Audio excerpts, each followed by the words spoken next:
I'm going to teach you one more thing before we end this video, and that's how to change your background. It's actually pretty easy. Just go ahead and tap with 2 fingers. You're going to see this. Change wallpaper. Do it from there. That's a quick way.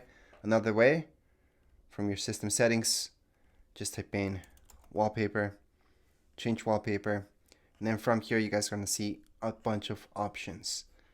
So we can go and type this one in. We can try this one out. They're going to change as you click on them, and then you can select whichever one you want. So right now we're just going to leave it there for now.